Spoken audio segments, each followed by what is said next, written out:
I am writing this under an appreciable mental strain, since by tonight I shall be no more.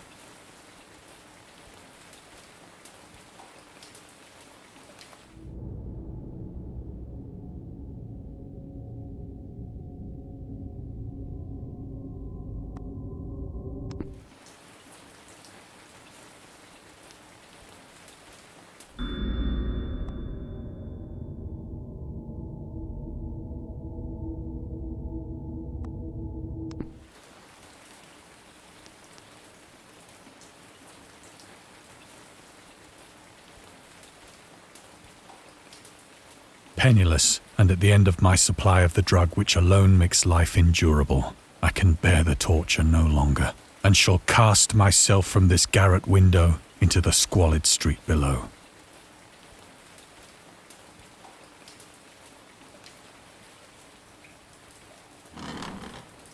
Do not think from my slavery to morphine that I am a weakling or a degenerate.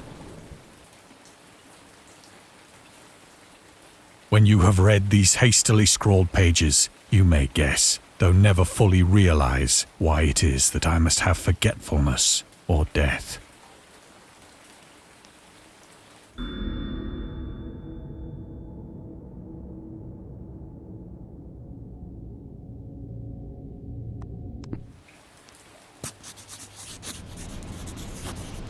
It was in one of the most open and least frequented parts of the broad Pacific that the packet of which I was supercargo fell a victim to the German sea raider.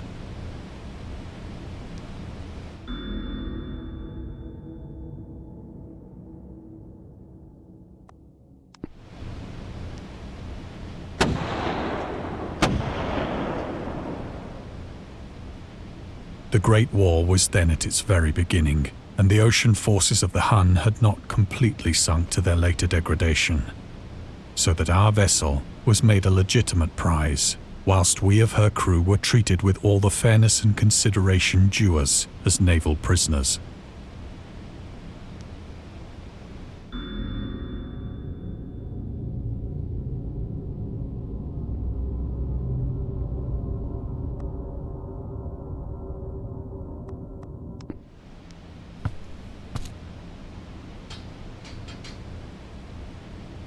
So liberal, indeed, was the discipline of our captors, that 5 days after we were taken, I managed to escape alone in a small boat with water and provisions for a good length of time.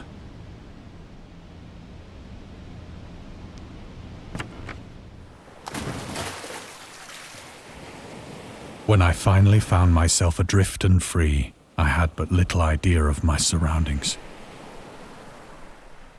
Never a competent navigator, I could only guess vaguely by the sun and stars that I was somewhat south of the equator.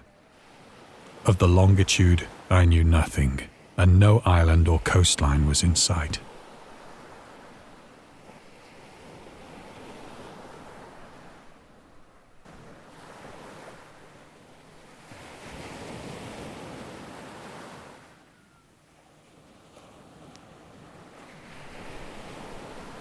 The weather kept fair, and for uncounted days I drifted aimlessly beneath the scorching sun, waiting either for some passing ship or to be cast on the shores of some habitable land.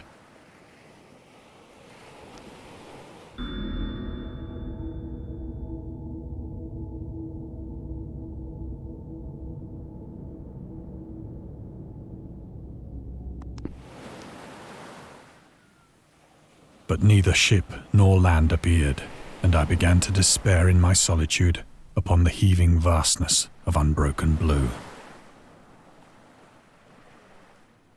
The change happened whilst I slept. Its details I shall never know, for my slumber, though troubled and dream-infested, was continuous.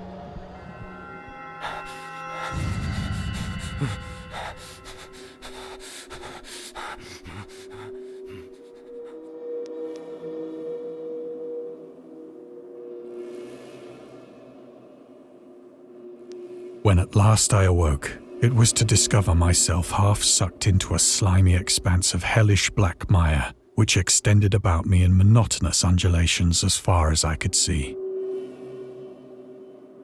and in which my boat lay grounded some distance away. Though one might well imagine that my first sensation would be of wonder at so prodigious and unexpected a transformation of scenery, I was in reality more horrified than astonished. For there was in the air and in the rotting soil a sinister quality which chilled me to the very core. The region was putrid with the carcasses of decaying fish and of other less describable things which I saw protruding from the nasty mud of the unending plain. Perhaps I should not hope to convey in mere words the unutterable hideousness that can dwell in absolute silence and barren immensity. There was nothing within hearing and nothing in sight save a vast reach of black slime. Yet the very completeness of the stillness and the homogeneity of the landscape oppressed me with a nauseating fear. The sun was blazing down from a sky which seemed to me almost black in its cloudless cruelty, as though reflecting the inky marsh beneath my feet.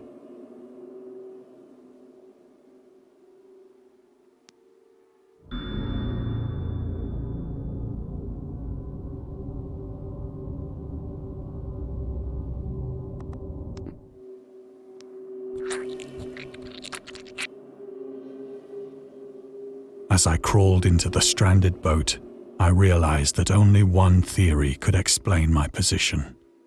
Through some unprecedented volcanic upheaval, a portion of the ocean floor must have been thrown to the surface, exposing regions for which innumerable millions of years had lain hidden under unfathomable watery depths. So great was the extent of the new land which had risen beneath me that I could not detect the faintest noise of the surging ocean, straining my ears as I might, nor were there any seafowl to prey upon the dead things.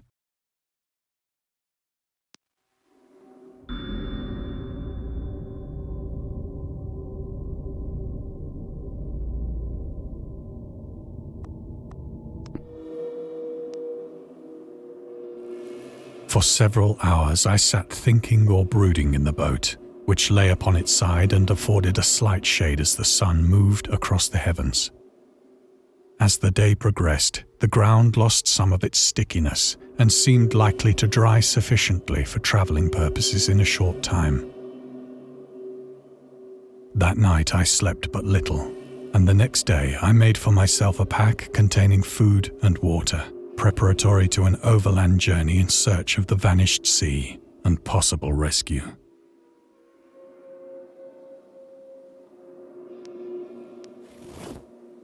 On the third morning, I found the soil dry enough to walk upon with ease. The odor of the fish was maddening, but I was too much concerned with graver things to mind so slight an evil, and set out boldly for an unknown goal.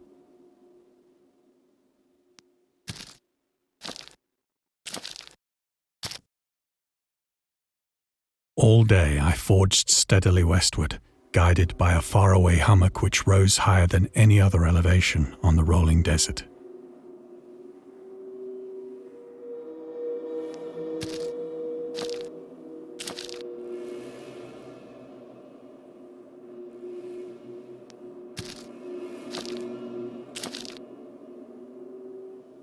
That night I encamped, and on the following day still travelled toward the hummock, though that object seemed scarcely nearer than when I had first espied it.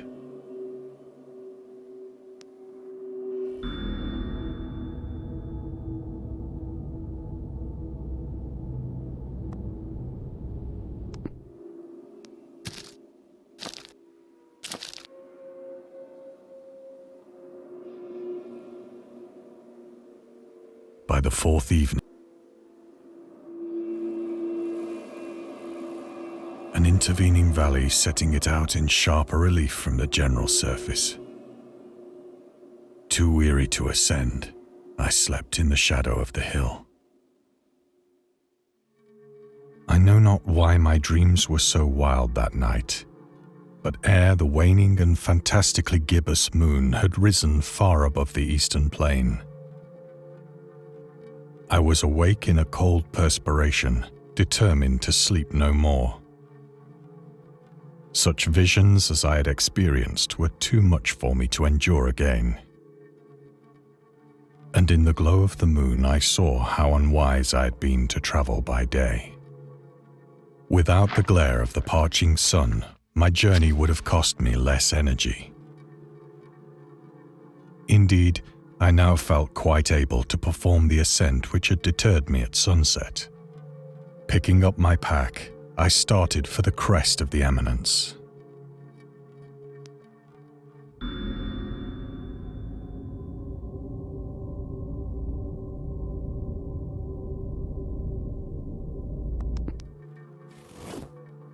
I have said that the unbroken monotony of the rolling plain was a source of vague horror to me. But I think my horror was greater when I gained the summit of the mound and looked down the other side into an immeasurable pit or canyon, whose black recesses the moon had not yet soared high enough to illumine. I felt myself on the edge of the world, peering over the rim into a fathomless chaos of eternal night. Through my terror ran curious reminiscences of Paradise Lost,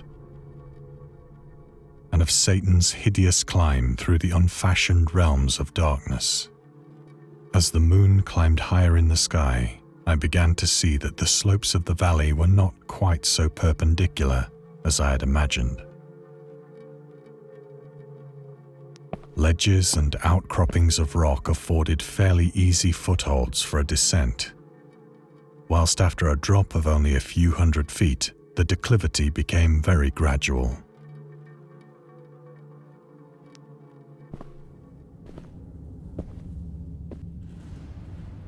Urged on by an impulse which I cannot definitely analyze, I scrambled with difficulty down the rocks and stood on the gentler slope beneath, gazing into the Stygian deeps where no light had yet penetrated. All at once, my attention was captured by a vast and singular object on the opposite slope, which rose steeply about 100 yards ahead of me. An object that gleamed whitely in the newly bestowed rays of the ascending moon.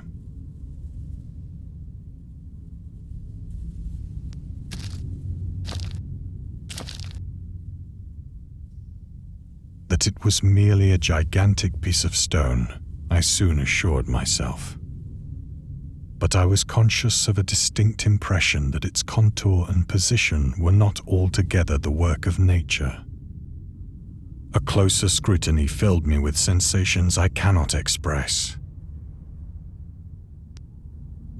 For despite its enormous magnitude and its position in an abyss which had yawned at the bottom of the sea since the world was young, I perceived beyond a doubt that the strange object was a well-shaped monolith,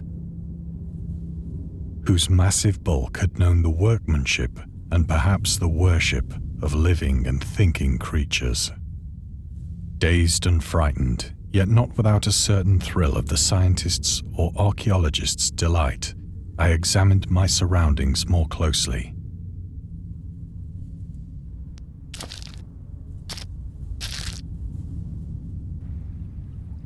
The moon, now near the zenith, shone weirdly and vividly above the towering steeps that hemmed in the chasm, and revealed the fact that a far-flung body of water flowed at the bottom, winding out of sight in both directions and almost lapping my feet as I stood on the slope.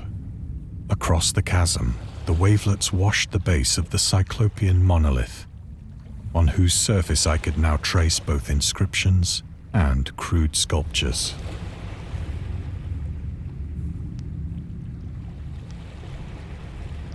The writing was in a system of hieroglyphics unknown to me and unlike anything I'd ever seen in books, consisting for the most part of conventionalized aquatic symbols such as fishes, eels, octopi, crustaceans, mollusks, whales, and the like.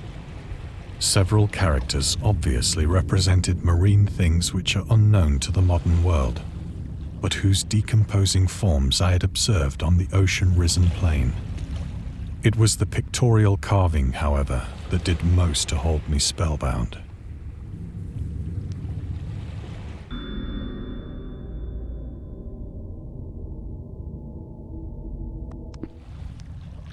Plainly visible across the intervening water on account of their enormous size were an array of bas-reliefs whose subjects would have excited the envy of a doré. I think that these things were supposed to depict men, at least a certain sort of men, though the creatures were shown disporting like fishes in the waters of some marine grotto, or paying homage at some monolithic shrine which appeared to be under the waves as well. Of their faces and forms I dare not speak in detail, for the mere remembrance makes me grow faint. Grotesque beyond the imagination of a Poe or a Bulwer. They were damnably human in general outline, despite webbed hands and feet, shockingly wide and flabby lips, glassy, bulging eyes, and other features less pleasant to recall. Curiously enough, they seem to have been chiseled badly out of proportion with their scenic background, for one of the creatures was shown in the act of killing a whale, represented as but little larger than himself. I remarked, as I say, their grotesqueness and strange size, but in a moment decided that they were merely the imaginary gods of some primitive fishing or seafaring tribe. Some tribe whose last descendant had perished eras before the first ancestor of the Piltdown or Neanderthal man was born.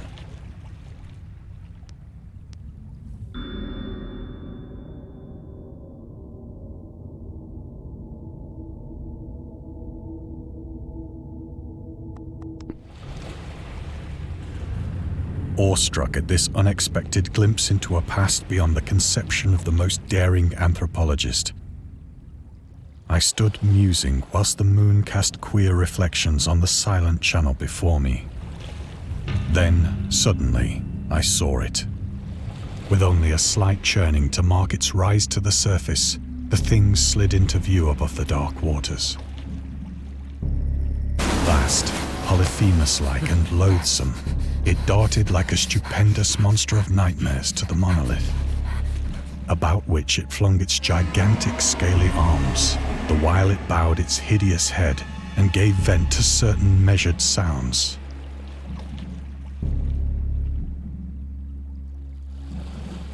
I think I went mad then. Of my frantic ascent of the slope and cliff, and of my delirious journey back to the stranded boat, I remember little.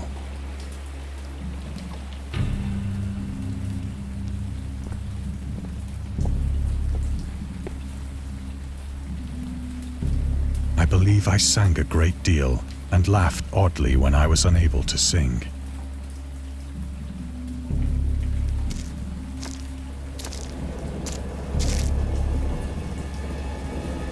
I have indistinct recollections of a great storm sometime after I reached the boat. At any rate, I know that I heard pearls of thunder and other tones which nature utters only in her wildest moods.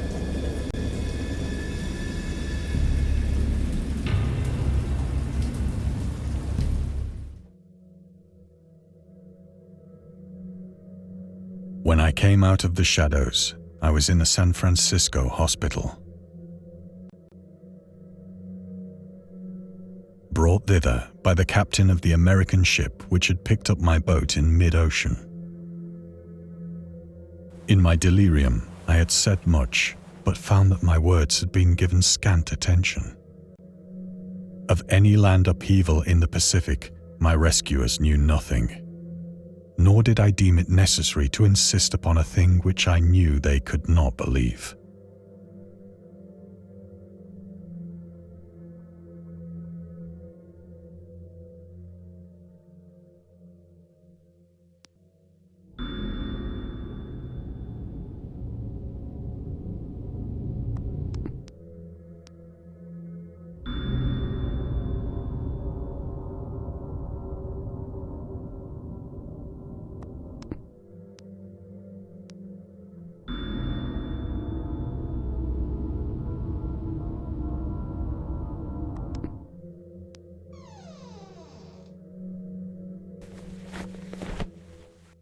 Once I sought out a celebrated ethnologist, and amused him with peculiar questions regarding the ancient Philistine legend of Dagon, the fish god.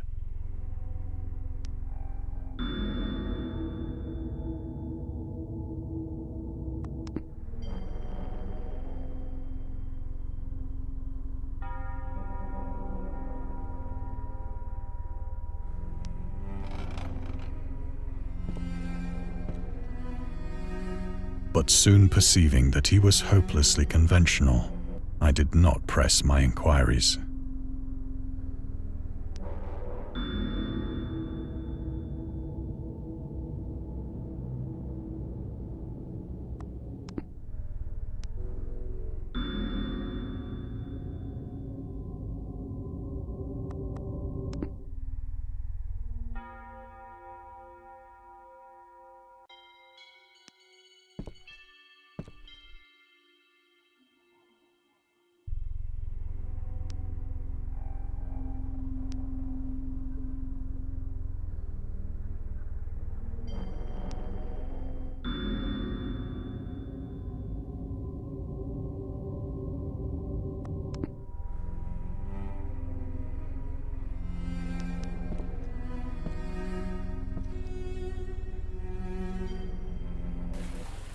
It is at night, especially when the moon is gibbous and waning, that I see the thing.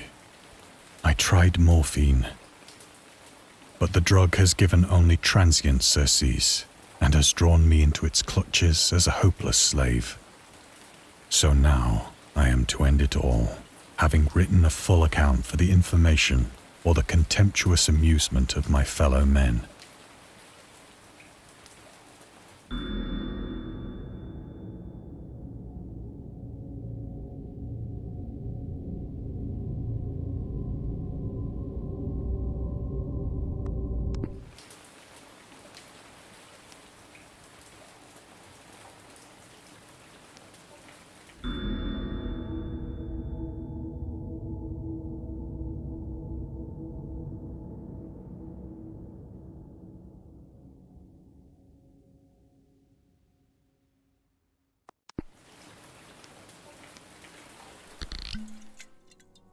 Often, I ask myself if it could not all have been a pure phantasm. A mere freak of fever as I lay sun-stricken and raving in the open boat after my escape from the German man-of-war. This I ask myself, but ever does there come before me a hideously vivid vision in reply. I cannot think of the deep sea without shuddering at the nameless things that may at this very moment be crawling and floundering on its slimy bed, worshipping their ancient stone idols and carving their own detestable likenesses on submarine obelisks of water-soaked granite. I dream of a day when they may rise above the billows to drag down into their reeking talons the remnants of puny, war-exhausted mankind.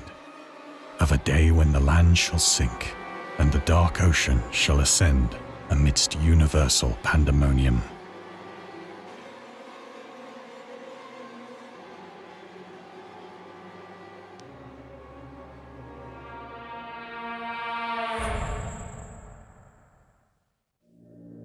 The end is near.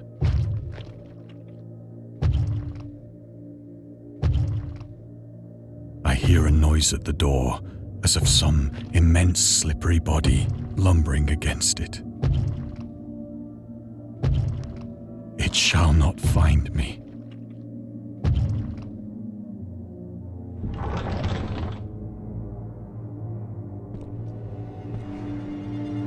God, that hand!